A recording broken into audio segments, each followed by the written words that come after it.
ఉన్నా జగన్మోహన్ రెడ్డి గారు ముఖ్యమంత్రిగా ఉన్నా అంతకుముందు వేరే ముఖ్యమంత్రులు ఉన్నా కూడా ఈ క్వాలిటీ లేనటువంటి నెయ్యి కావచ్చు ఇతర ఆహార పదార్థాలని రిజెక్ట్ చేసి వెనక్కి పంపినటువంటి సందర్భాలు కోకొల్లలు ఉన్నాయి. అదే విధానంగా చంద్రబాబు నాయుడు ముఖ్యమంత్రి అయిన తర్వాత 4వ తారీఖు జగన్మోహన్ రెడ్డి గారు జూన్ 4న ఆయన రాజీనామా చేశాడు ఈ రాష్ట్రానికి ముఖ్యమంత్రిగా.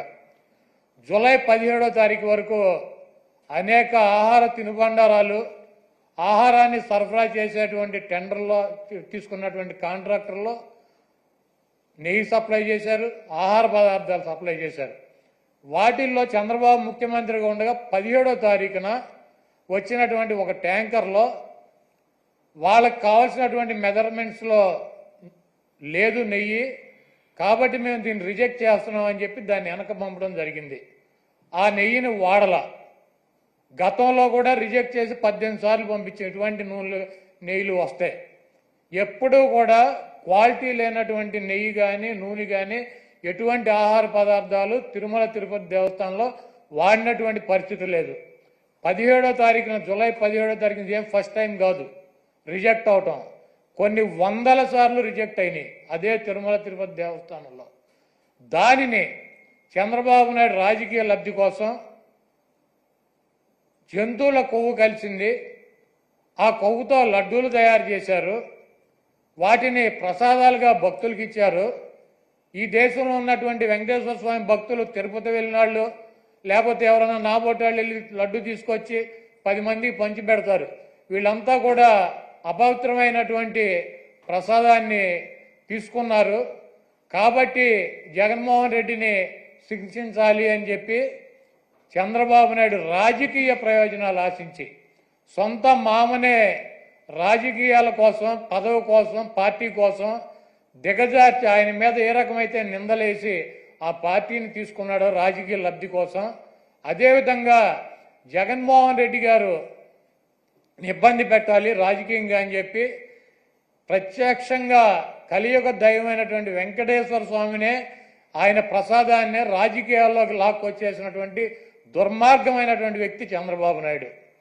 ఈరోజు ఇటువంటి దుర్మార్గం చేసి ఆలయ ప్రతిష్టని వెంకటేశ్వర స్వామి విశిష్టతని దెబ్బతీసినటువంటి ఈ చంద్రబాబు నాయుడు గారికి బుద్ధి రావాలని చెప్పి దీనిలో ఎటువంటి తప్పు జరగలేదన్నది ప్రజలకి తెలవాలని చెప్పి 1కి 10 సార్లు చెబుతున్నాం. ఎందుకంటే ఆ ప్రసాదం సేవించినటువంటి ఏ భక్తుడు కూడా కలితి ప్రసాదాన్ని తీసుకోవాలా, అక్కడ రిజెక్ట్ అవుతుంది. మొన్న వచ్చినటువంటి వెహికల్ కూడా ఆయన ముఖ్యమంత్రిగా ఉండగా వచ్చినటువంటి వెహికల్ కూడా రిజెక్ట్ అయ్యి వెనక్కి వెళ్ళింది, అది వాడల.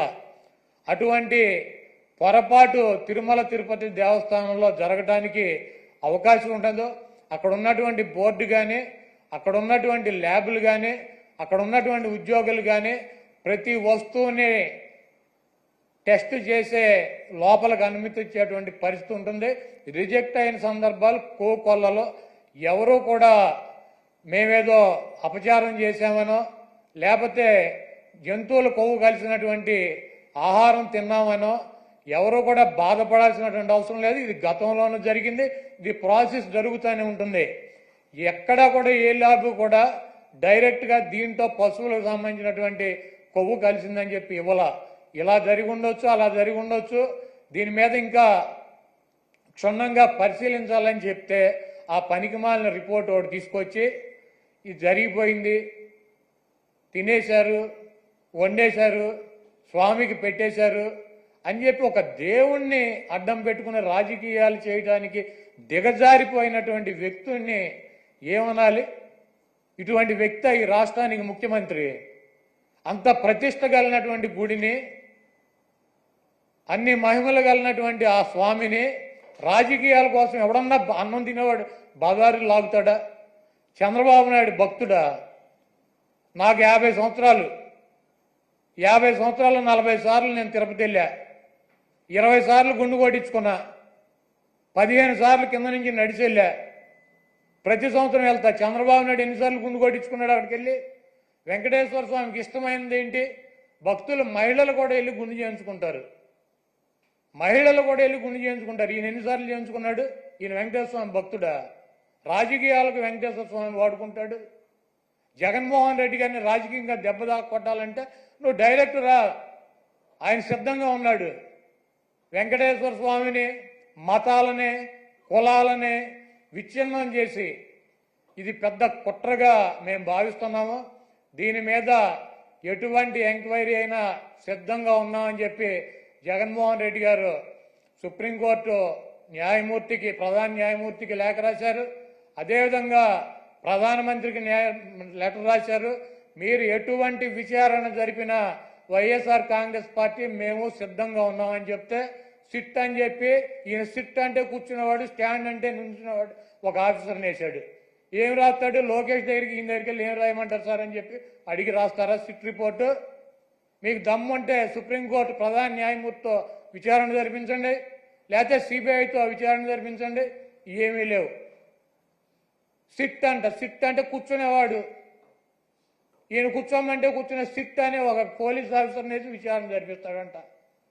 ఇంకా పైన చెబుతాడు మక్కలు ఎరకొడతా. ఎవడ మక్కలు ఎరకొడతాడు?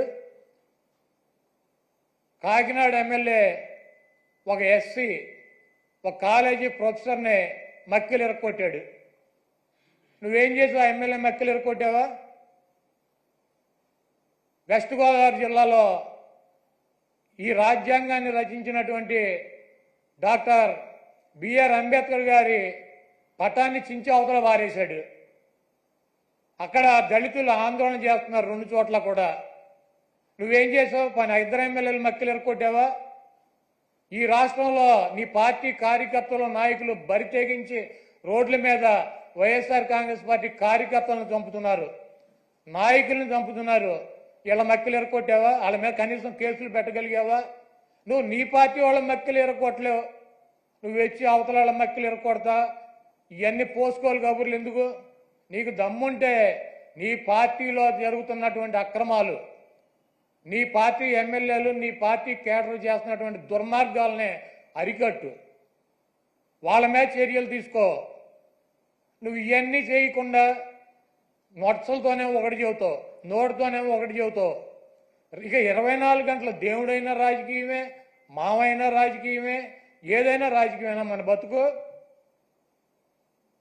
కాబట్టి చంద్రబాబు నాయుడు చేసినటువంటి ఈ దుర్మార్గానికి, వెంకటేశ్వర స్వామి మీద, ఆయన ప్రసాదం మీద జరిగినటువంటి బురదకి ఆ స్వామిని క్షమించమని చెప్పి ఈ చేసినటువంటి చంద్రబాబు చేసినటువంటి ఈ దుర్మార్గానికి, ఈ పాపానికి ఏమన్నా శిక్ష వేస్తే ఆయనకి వేయండి, కానీ ఈ రాష్ట్ర ప్రజలకు కానీ దీంట్లో తెలవక ఎవరన్నా సమిధులైతే వాళ్ళని వదిలేయమని చెప్పి 28వ తారీఖున వైఎస్ఆర్ కాంగ్రెస్ పార్టీ నాయకులు, కార్యకర్తలు, అదేవిధంగా ఆ వెంకటేశ్వర స్వామి భక్తులు మీకు అందుబాటులో ఉన్నటువంటి దేవాలయాల్లో పూజలు చేసి చంద్రబాబు చేసినటువంటి ఈ పాపాలకి, చంద్రబాబు చేసినటువంటి ఈ దుర్మార్గానికి, చంద్రబాబు దిగజారిపోయినటువంటి ఈ దిగజారుడుతనానికి పశ్చాత్తాపంగా మేమందరం కూడా ఈ రాష్ట్రం సౌభాగ్యంగా ఉండాలని చెప్పి వెంకటేశ్వర స్వామికి కానీ, వెంకటేశ్వర స్వామి ప్రసాదానికి కానీ